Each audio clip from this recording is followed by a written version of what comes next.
Can you just explain a little bit more about like feminine hygiene kits? Are these something that like guys are gonna have to do? Oh, okay.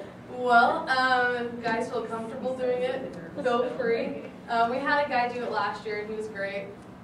But I'd say probably girls are preferred. I think the women in the community would feel more comfortable having a girl teaching it. So, yeah, so basically that's something that could be arranged with Gladys, I'm sure.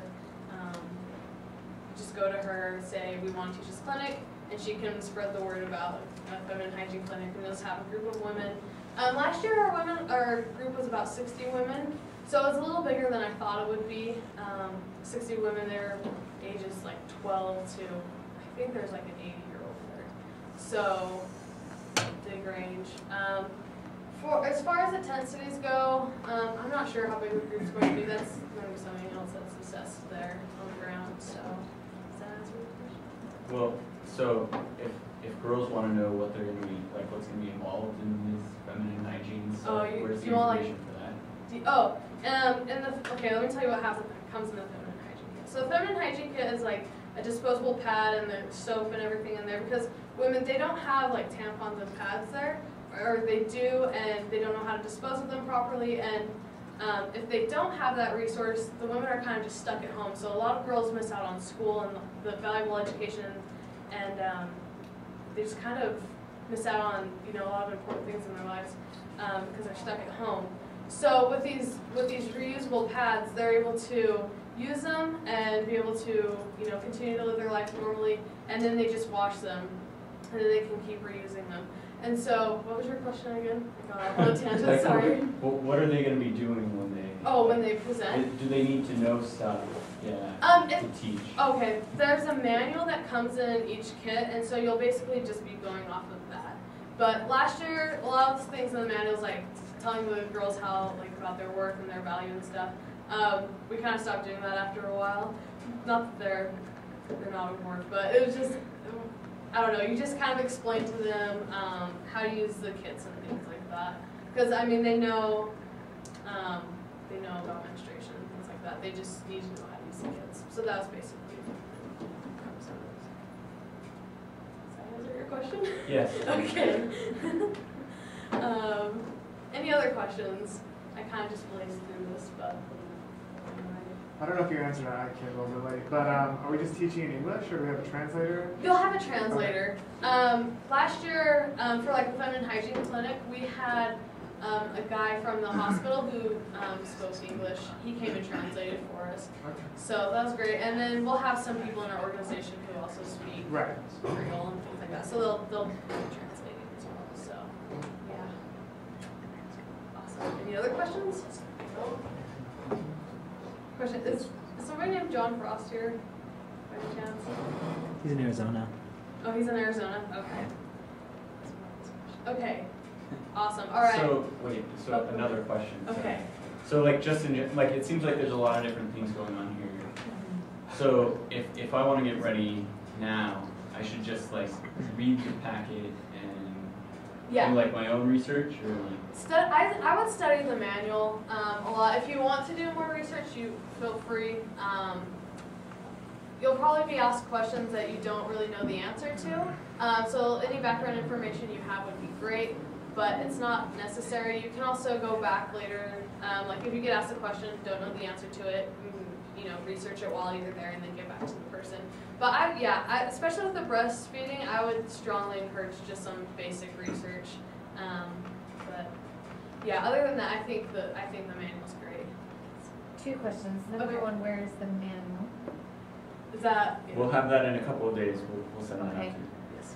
And then number 2, with the first aid that we're teaching them, do they? Maybe this is an ignorant question. I don't know.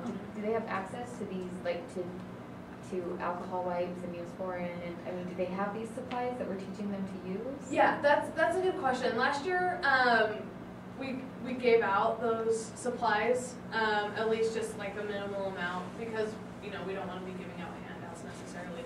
But it's more just basic education so that they, if this does happen, they can go get these things if they really want to, or if this happens, they just know what to do. They can find that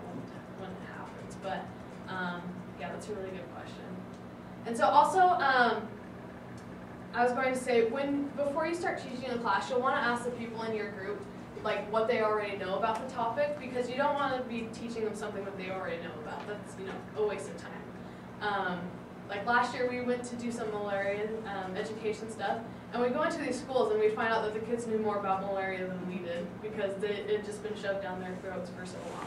So it's really important to ask them what they know, so then you can get an idea of what to teach them and you know where their interest lies. So yeah, that's a great question though. Oh, keep going. Another Yeah. one, sorry. No, that's fine.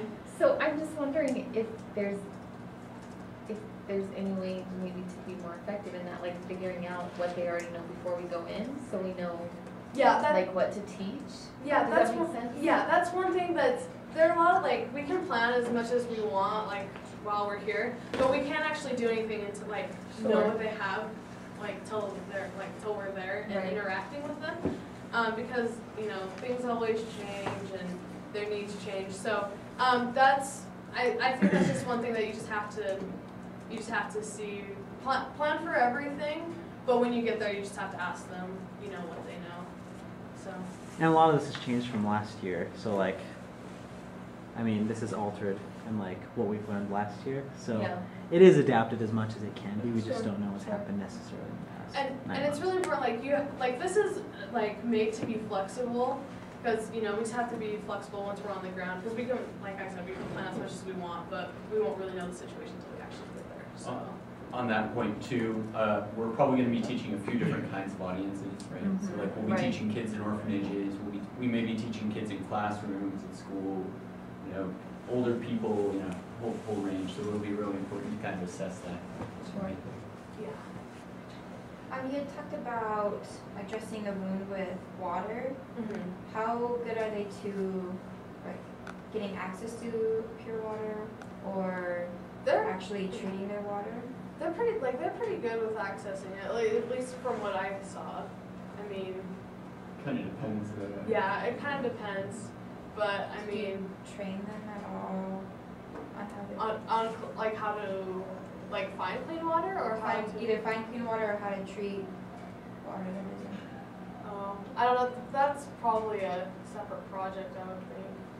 But just with this, just like telling them to find clean water, I don't know if we.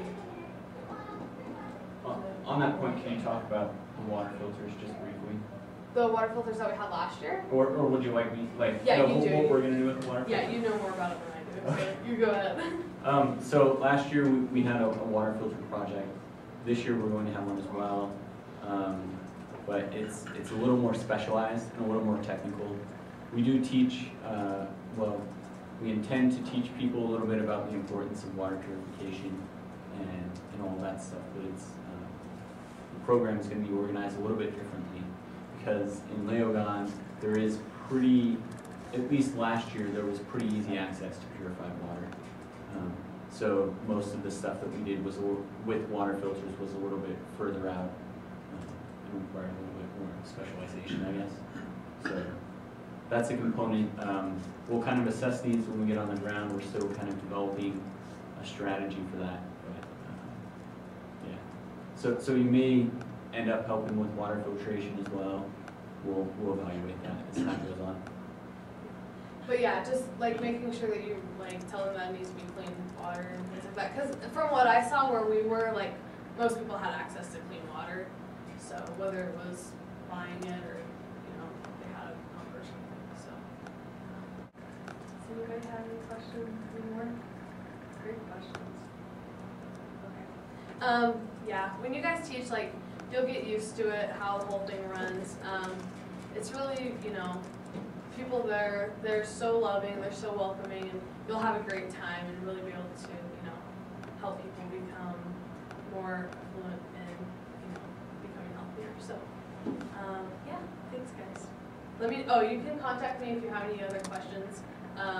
My phone number is 435-862-5920. So, yeah, feel free to let me know. Okay, thanks.